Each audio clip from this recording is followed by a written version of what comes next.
What do you think is going to happen with home values? I was talking about that earlier today. They have increased over the last 12 months. Yep. And the decrease that we had 24 months ago has already rebounded back. 18 months ago have already rebounded back.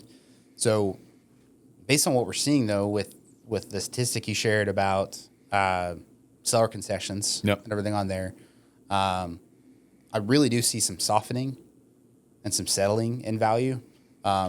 I think maybe the last 6 months of the year might be kind of flat as far as appreciation. Yeah. When we say softening and settling on there, that doesn't necessarily mean that there's going to be, because there's appreciation where home values go up and there's depreciation where home values go down. I don't really see home prices going down this year. I don't either.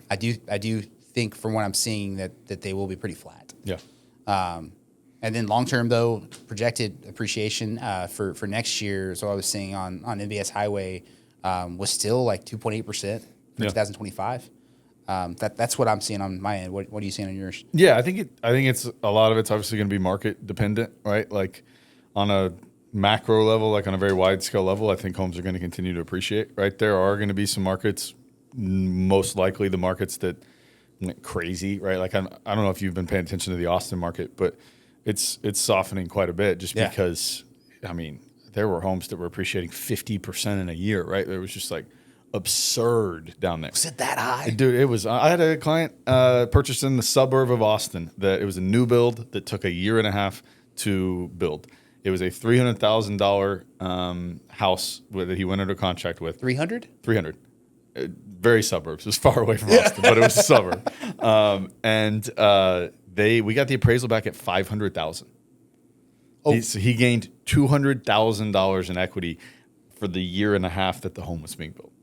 So like that's completely unsustainable. No. Like obviously you're going to soften a little bit, but like you can't really complain if, you know, like, oh man, I depreciated 5% this year. Well, okay, what'd you do last year? Yeah.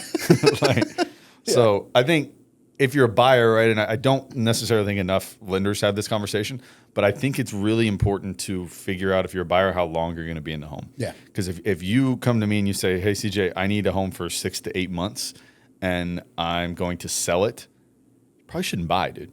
Like, that's a bad idea.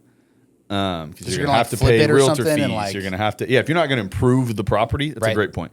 And you're just going to think it's going to, like, it's probably not going to be high enough for you to cover the cost of selling, right? Yep. But if you're going to rent it out or you're going to be in the home for more than, a lot of the break-even points I see, I'd be curious your thought on this, 2 to 3 years, somewhere in there. Yeah. As far as, you know, for where you start to make money on the home.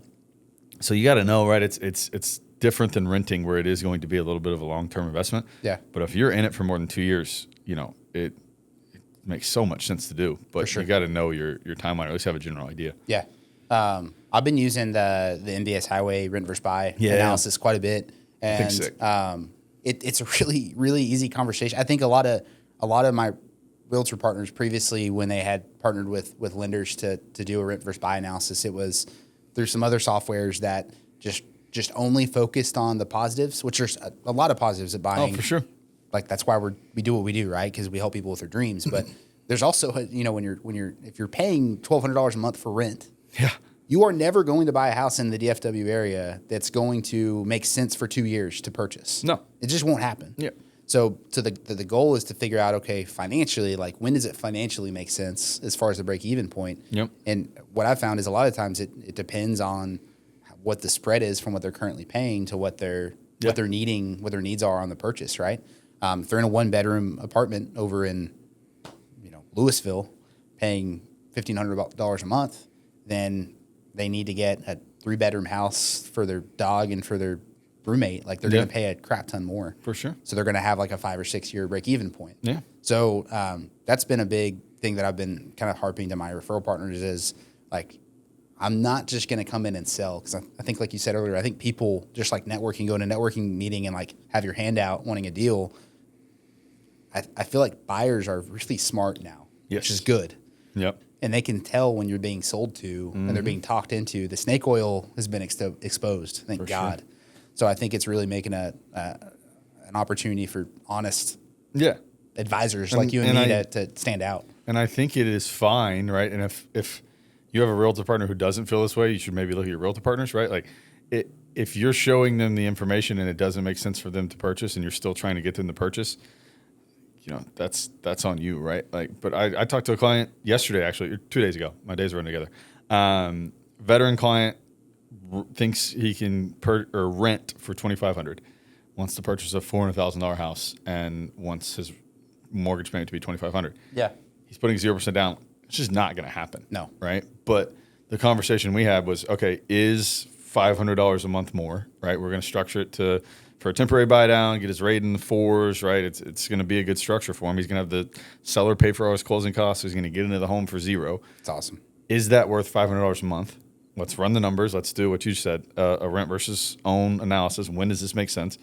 And then you just kind of let them decide, right? But like, if I were to just go to him and be like, oh yeah, I mean, we'll get you $3,000 a month, but hey, you get to own a house, right? Like it's going to fall short. You're not you're not going to buy the house anyways. Yeah. And 2, I'm going to feel like a piece of shit. 100%. So 100%. Yeah. Got your first bleep on the podcast. Yeah. No, I think I had one earlier Oh, you about did? your shitty shoes. Wow. 3. It's 3. Well, bleep you. Go bleep yourself.